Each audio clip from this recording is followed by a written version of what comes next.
successful in-house lawyers take risk. They understand risk and they decide they're not afraid to take chances because risk, and this is something I think a lot of lawyers, certainly myself as a younger in-house lawyer,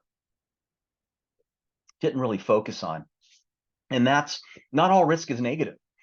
I alluded to this a few minutes ago that companies take risk because the payoff. You may want to do a merger with another company. You know that it's risky, that the competition authorities may say no. And you can say, well, there's a chance they're going to say no, so let's don't even do it. Or you could say there's a chance they'll say yes, especially if we can present the benefits of the merger in a certain way. If we get that merger, we're going to add a gajillion dollars of incremental revenue to the company. Let's take the risk. That is an example of a positive risk. There are, of course, risks that are so bad and awful, like, we could just not pay our taxes and see if they catch us. Highly illegal. Would never recommend anyone do that, but that's an example of a negative risk. But at the end of the day, as in-house lawyers, as an organization that is there to help and advise the business, do not impose your risk tolerance over that out of the business. And one of the things I experienced as general counsel, and I showed up new to 3 different companies, right, as the general counsel. And one of the first things I would do is go talk to the sales team, the head of sales, the contract people, and I would ask them about their experience working with the legal department and how much of the legal department's view of risk drives the contracts and the contracts process versus the business's view. And sometimes, it was always mixed, right? Sometimes, yeah, the business does it. Sometimes, well, the lawyers won't let us sign anything that doesn't have a cap on liability. We just can't sign it. And when I would come across situations like that, I'd have to go back to my team and go, guys, we do not get to decide that. If the business wants to take the risk of no cap on liability, our job is to explain what that means, lay out those things. And if the right person, maybe that's a CEO decision, says, you know what, this contract is so important to the survival of the business, we need to sign it, even if it doesn't have all the terms we want, then fall in line and let's do the best that we can. If you can find other things in the contract that can reduce the risk, if we can insure it, whatever the case is, let's find as best of a solution as we can.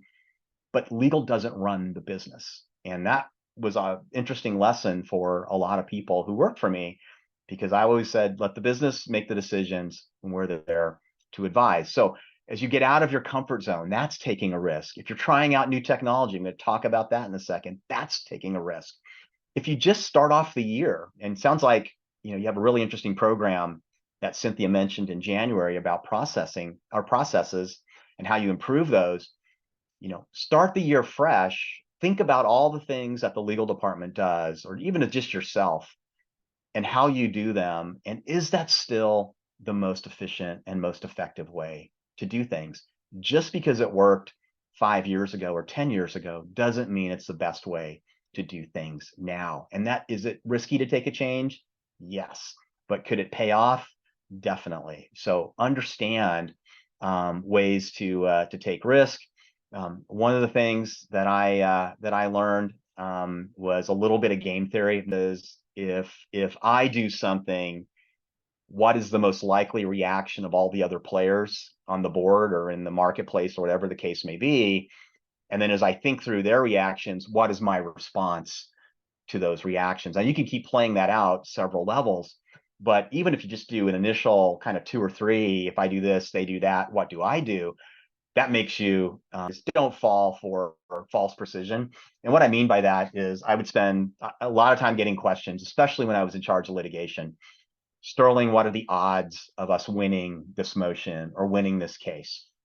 And like all lawyers, my preferred percentage was 50-50 because that gave me total wiggle room. But obviously, unless I truly thought that, I was going to have to come up with something different. And I might say 65%, 70%, 40%, whatever the case is. But that's just a guess. It's an educated guess. Could it be 38% versus 40 or 67% versus 65? Yes. So as you come up with your estimates of risk, understand that those are only guesses, and how the real world is going to turn out is kind of a who knows. And you need to also make that clear to the business. Like, this is our best guess based on what we know.